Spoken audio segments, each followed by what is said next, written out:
This time I'm going to build an aluminum diesel fuel tank.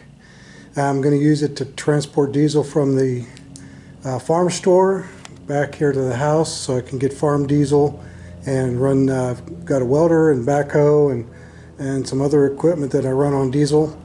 These two diesel tanks are made of steel, and I don't have any more steel. So what I'm going to do is I'm going to try to make one out of aluminum. Right there's a .90 thousandths aluminum 6061 sheet, and so I'm going to cut it up and try to make a fuel tank out of it.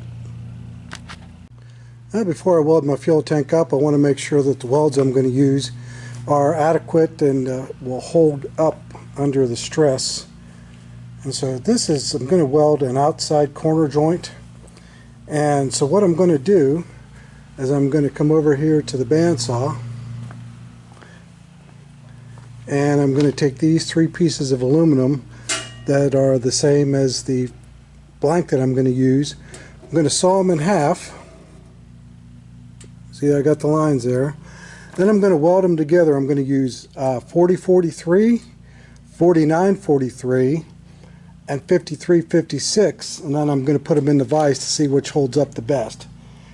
So I want to make sure I've got some good strong welds and that I don't have my fuel tank falling apart down the road.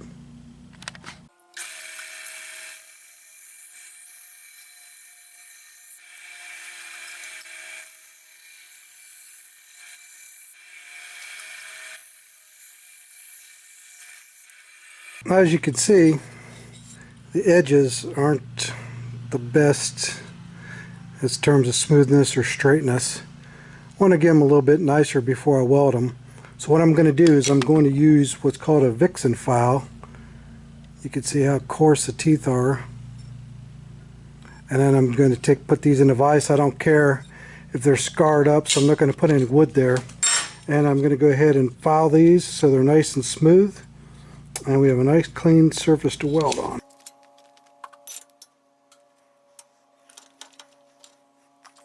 I know I don't have a tang on there. I've lost mine, so I'm going to have to get by without it.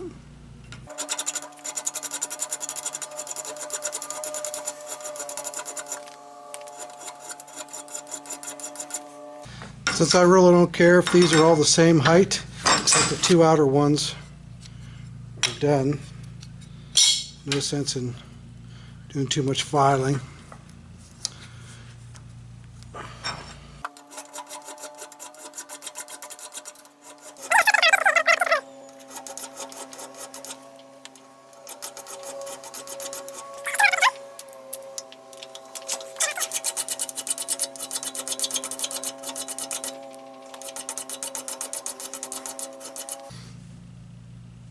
And that's close enough. Got a little spot there, a little spot there and there. It shouldn't make any difference. Alright, now onto the fit up and welding. Okay, just to make the test realistic, I'm going to wipe them down. I'm all out of acetone, so I'm going to use isopropyl alcohol, which just evaporates a little bit slower. And as you can see here, I've got three different rods. I've got 332, 40, 43, 49, 43, and 53, 56. So I'm going to weld a corner joint with each of those, and then I'm going to stick it into my vise and beat it with a hammer and see if one holds better than the other. And so then we'll go from there.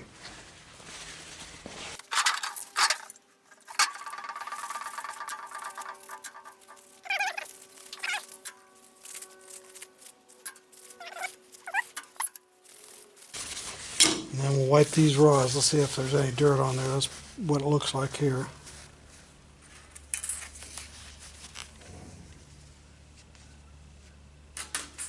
Oh yeah, we got some dirt off there. 49, 43. Yep. And the 40, 43.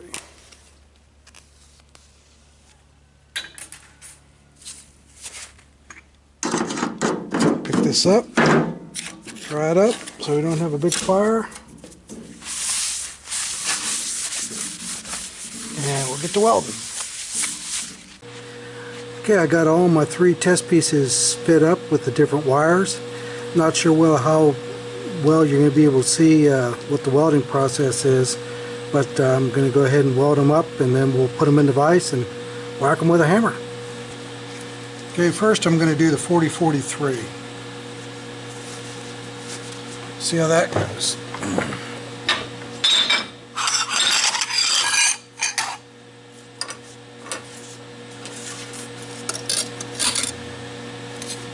And the first rule of TIG welding is to be comfortable, so I made up some blocks that I can just slide my hand over and be comfortable with the torch.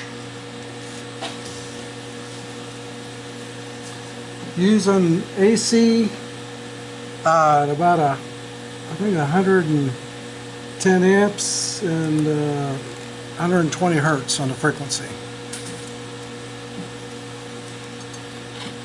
So we'll see how this goes.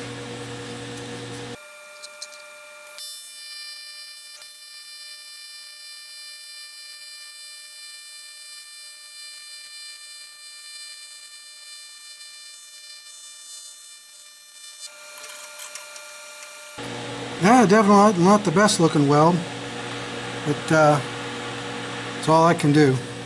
So that's 4043.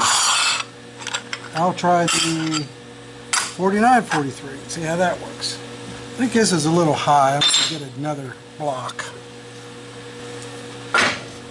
That might work out better. Alright, 4943. Got the 4943 wire.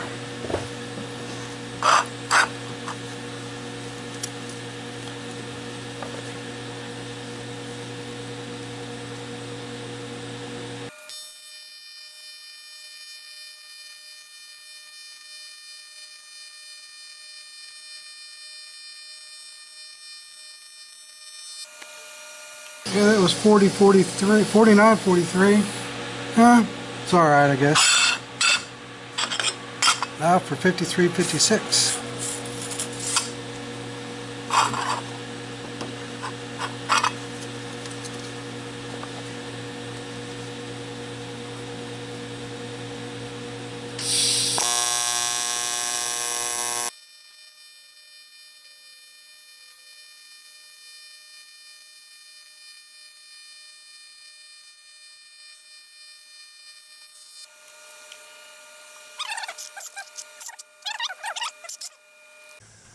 Okay, here's where we see if any of them at all hold. First we'll start off with the 4043.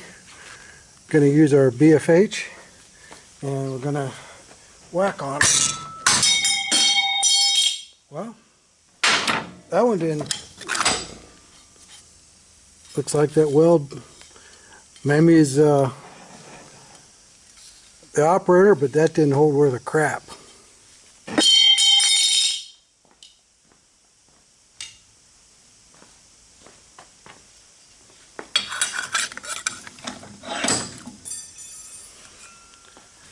Okay, now we'll try our 4943.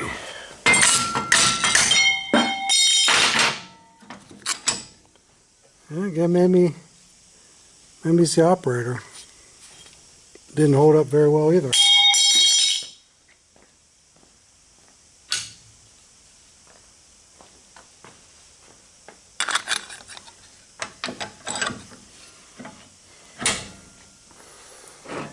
And 5356, let's see if that's it. 5356.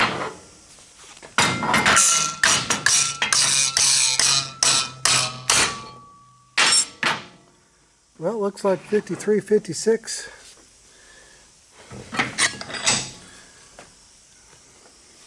Might be the one to use.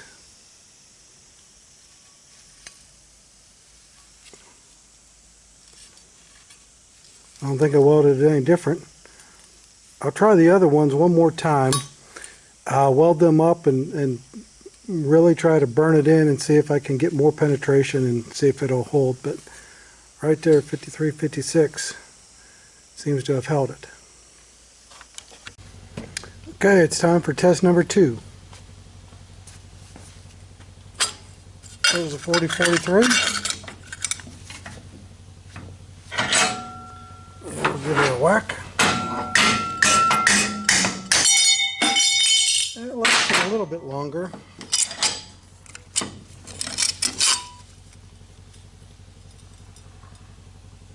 Maybe you didn't get a complete 100% penetration.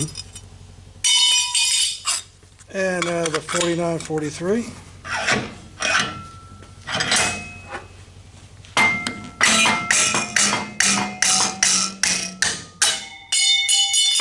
Definitely better than the last time.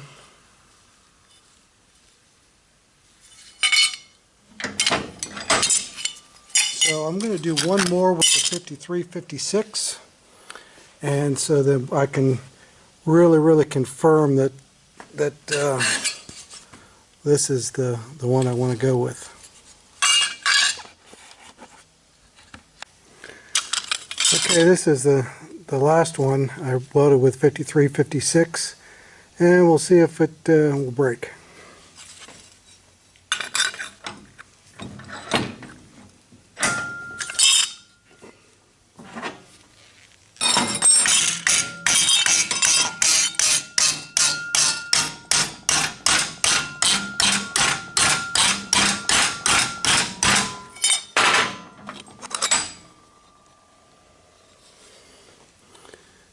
It looks like got fairly good penetration. Didn't break. So I don't see why I shouldn't use 5356 to make this fuel tank. So that's what I'll plan on. I'll read up on it to make sure I'm not making a mistake. And then next we'll go ahead and start cutting our material. And before I get started on welding up the actual tank, I want to go ahead and practice with a couple pieces and make a little reservoir and try holding some water. I've got all the pieces prepped. I filed the sides. These are 2-inch square. I'm going to go ahead and weld these up and see if I can make them watertight. I also just have a little cube here just playing with. You can see it's dirty and not cleaned up well, but just a little cube to practice on keeping control of the heat. So we'll go ahead and get these welded up and see if we can make it watertight.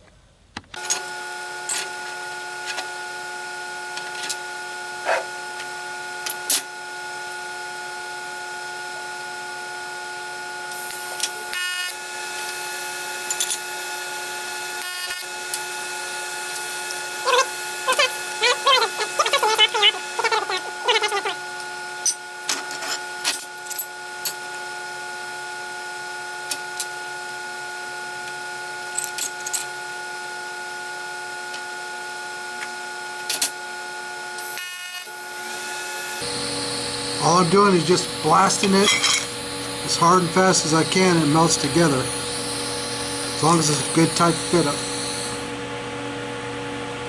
Right there, doesn't look like it's tight enough. Might have problems with this one right here.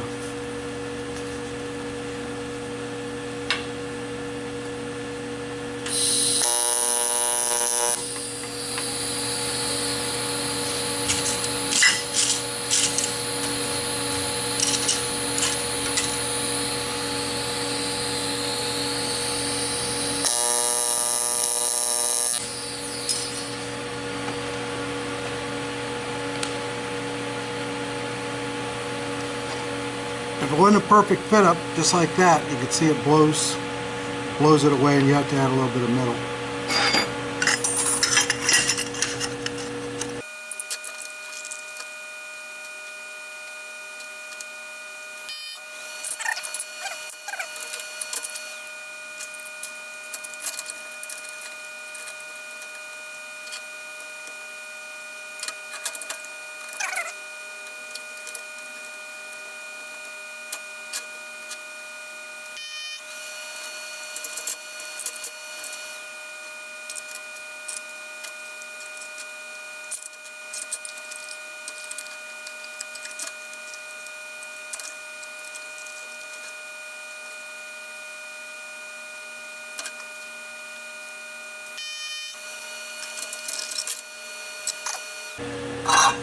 And I guess I'm not giving myself every advantage, because you can see how dirty that is.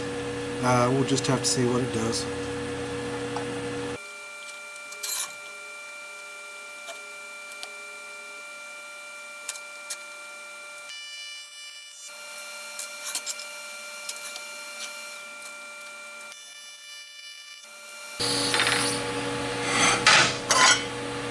Should be pretty good practice because it got pretty lousy fit up right in here.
Okay, I've got my test piece filled with water, and to make it so that the water will leak if there's a hole, I'm going to put some dishwashing liquid in it and make a mess, and that'll reduce the surface tension, and so then if we have a leak, it'll show up. I'm going to fill her up to the top, let her sit overnight, and find out what happens.